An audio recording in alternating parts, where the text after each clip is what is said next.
10 seconds to go.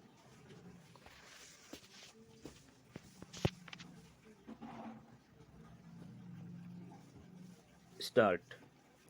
Now, I would like to say that with this measure we are now adopting, to my mind, it will not be possible to have this system or any other system functioning effectively.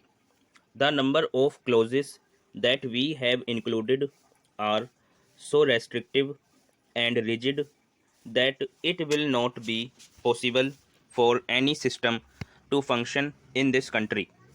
If at all it is able to function, it will be able to function with a lot of difficulties.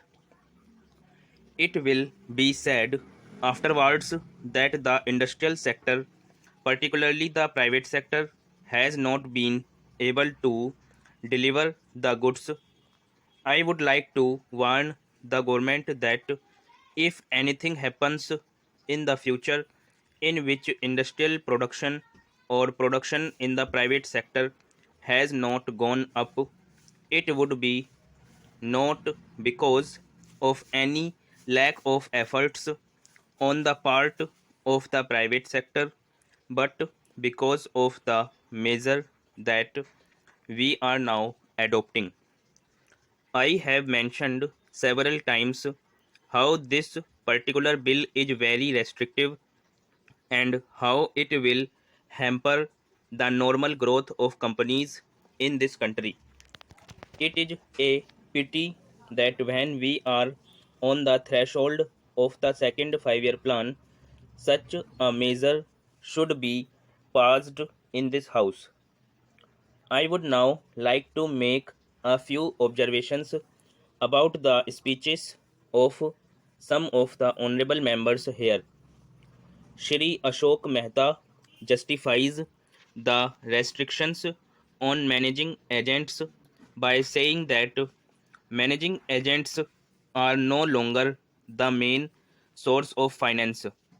He also argues that profits have been high and will continue to remain high, and therefore he would like to see the managing agents being paid on a sliding scale. He is in the habit of referring to a number of books and making quotations from a number of them published in America or in other countries, and particularly by some of the professors.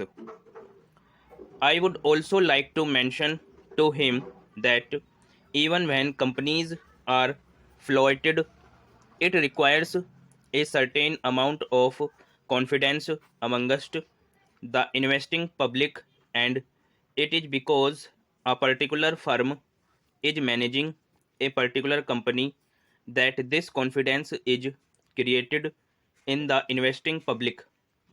Even there, as the Honorable Finance Minister has said, there is a sort of overall tight control. New banks and insurance companies are not floated nowadays. What you have are the few banks which are existing and the few insurance companies that are existing. The other point is that the credit worthiness of the managing agency firm does count to a certain extent in getting credit from the banks and other financial institutions. Yesterday, it was mentioned by my honorable friend that the crux of the problem is the question of payment of remuneration to a particular managing agency system. He said that in this bill, a definite encouragement has been given to the alternative type of management, namely the managing director or the manager, where an individual has been permitted to take 5%, while in the case of the managing agency, it has been permitted to take about 10%. I would like to point out to him that it is not merely the question of remuneration which will decide the alternative type of management. The remuneration is not a very important thing unless and until you allow a certain amount of flexibility for any system to function. It will not be possible to evolve any other system to take the place of the managing agency system. In spite of so many shackles, you may find that those few business houses which are carrying on now may have to carry on the present basis.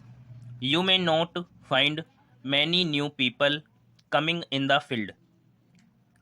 Several times it has been mentioned in this house why the business community has not prescribed for itself a code of conduct. In this connection, I would like to point out that a degree or diploma is essential for the profession, and in case of violation of the code, sanction should be provided by it to prevent a person from practicing the profession. Today, even Ashok Mehta and Shri C. Shah can set up a grocery shop and become businessmen. Nobody lays down any condition for starting business, and nobody can prevent others from continuing it. But I would like to point out that with regard to the code of conduct, there is a certain amount of ethics and there are certain standards and traditions on which business houses function. If a particular firm has not got proper ways of managing its business, you will find that that business house will find it difficult to function, and it would be difficult for it to command the confidence of the business community. It would not be possible for it to function as effectively as a firm which has proper ways of managing its business. That is sufficient as a code of conduct. It is not possible to prescribe a certain code of conduct in the manner it has been done for the profession in general.